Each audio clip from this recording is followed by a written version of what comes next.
International Olympic Committee I've had a real privilege to having been a part of, touching 200 countries, donating funds to so many organizations around the world, giving out over $250 million over each quad to be able to do the work of getting more people involved in sport. And why that's important is because it builds role models.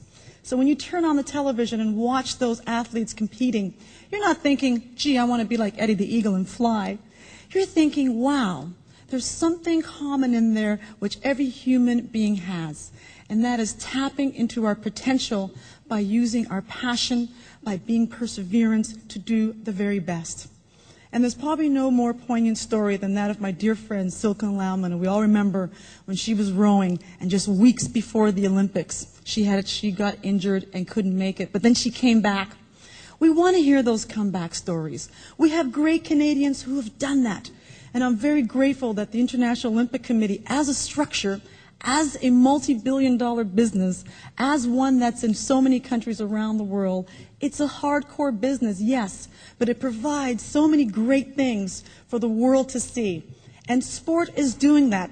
I don't see other entertainment industries doing that, but sport is doing that in a way that's supposed to be pure, that's supposed to have a certain amount of humility in it, and also it's supposed to help to change the world and to make a difference. But with that comes a great responsibility, and we've had challenges. You all remember the Salt Lake City scandal when some of our members took bribes, and it was probably perhaps one of the saddest days in the Olympic movement. And having had a chance to be on the Ethics Commission and watching what was going on, we made some sweeping changes. And the reason why we did that was because we believe that some things are worth saving. And the Olympic movement is worth saving. It's worth being strong, which is why here in Canada we have a strong Olympic committee that's working with partners. And we also have an organizing committee now for the 2010 Olympic Games. Are you guys excited about 2010 as I am? I am so excited about that. From coast to coast, we have a chance now through the Olympic movement coming to Canada in this way to make some positive changes. And it's up to all of us to grab hold of that and to make it work for us in some way, because it will truly inspire our youth of tomorrow. And we know there's so much going on in our youth right now. I wouldn't want to be a 12-year-old, I tell you. It's really tough out there. But they need positive role models like all of us women in the room.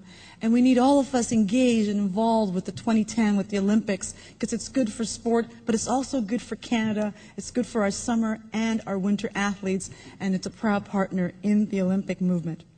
Sports can truly be a backdrop for so many issues. Sport really has the power to change the world. And those examples are some great heroes and future heroes some of the young people saw who are trying to do that, to help change the world through sport. Nelson Mandela said that. Sport has the power to change the world. When I was in Nagano, I was coming home from a meeting and sitting in the back of the car and quite tired. And the driver was speaking to me in his very, very broken English. And he says, well, and I said to him, actually, I said, well, what do these games mean to you? And he said, it gives our people hope. It gives our people hope. That's what this gathering does. It gives people hope. That's what coming together as a team does. It gives us all hope that we can strive for something and that we can do something and have that light, have that flame shine in front of us, and that we can hold the torch up of whatever we do in life and make it burn. And sometimes it's not going to be flaming. Sometimes it is a flicker, but that's okay. Maybe we're just starting out in something. Or sometimes it is a flame, and when you do have a flame, there might be people that want to put it out. And that's fine too, because the foundation of our goals and our dreams helps to keep us strong. And passion is what fuels us. Passion is the Olympic caliber fuel that moves our goals. And every single one of us in here has it, and every single one of us, I feel, as athletes, have a great responsibility to give it back and to share that with the world. It's about having really what I feel is a true commitment to excellence. When I was training and it was raining and it was snowing and I didn't feel like going out there, I just thought, well, there's someone else pushing just as hard as I am, right? And it was important to go out there and commit myself to that goal, no matter what happened, and no matter through the injuries which I've had and many athletes have had, be committed to that goal, no matter what the barriers are there. And there's going to be barriers, there's going to be struggles, there's going to be challenges. That is part of what makes champions great. That's what part of what makes us influence and having the power to influence others. It's also about the fact that from time to time it's important for us to redefine ourselves and recommit ourselves to our goals. Recommit the fire to igniting in a different way, perhaps in a different industry or a different way of doing the same thing. So important to do that. When I moved to Vancouver from Toronto, I went with one suitcase in my hand. Louisa, you probably remember that when I left the house and I was gone. I moved with one suitcase in my hand and just the goal of maybe trying a new event.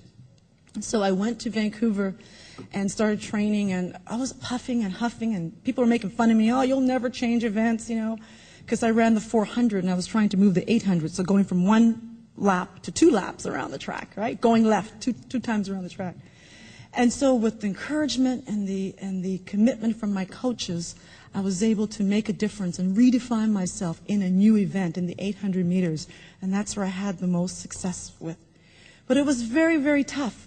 It was 365 days of mentally, physically, and spiritually living with that dream and with that goal. But I never felt alone, because there was always a team around, a network around, and other committed people. And how important it is to surround ourselves with others that feel that passion and combine in your vision of what you want to do for your life. Passion makes us fearless. So when we're sitting in a call room as athletes, before we go out on the stage in front of 80,000 people and billions watching, people say, well, aren't you nervous? Well, of course you're a little nervous. Nervous, that gets you going. But it's the passion that fuels us, and it makes us fearless because it builds confidence in us. It builds confidence that we can go out there and tackle that job interview, or tackle that project, or tackle that difficult boss or colleague. If we're passionate about something and we have a strong foundation for it and we believe in it wholeheartedly and we live it mentally, physically, spiritually, passion can get us through anything and everything in life. Passion is what squeezes the life out of us every day, and every ounce of us, no matter how tough it can be. I went through personal tragedy 2 years ago when I lost both my parents to cancer, 9 months apart. Perhaps the most difficult situation I've ever been through and ever will go through. And those of you who have loved ones who've suffered from this terrible disease and who've lost parents know exactly how we all feel. But what I've learned from that, watching Al and Beryl go through what they did, was how they lived their lives passionately, and they lived their lives passionately to the very end. They never gave up on their love for their kids, on their love for their community and their church, and on their love for each other. And that's what it's truly all about. It's truly about having passion that we spread and that we make contagious and that we give to others so we could spread it all around. And spreading it in our home is perhaps the most valuable place that we can ever spread it. I've been proud to have been a part of sport, to have been a part of business, to have been a part of the global movement of the Olympic Committee, and to be a part of the Canadian Olympic Committee, and to be involved in many volunteer organizations. But I see the common thread that all of the colleagues and teammates and people that I've worked with, and that they all have passion. And we all have varying degrees of that flame flickering within us. And my hope today is that all of you will continue to take this light and be an influence to all of those around you. And start today. Thank you.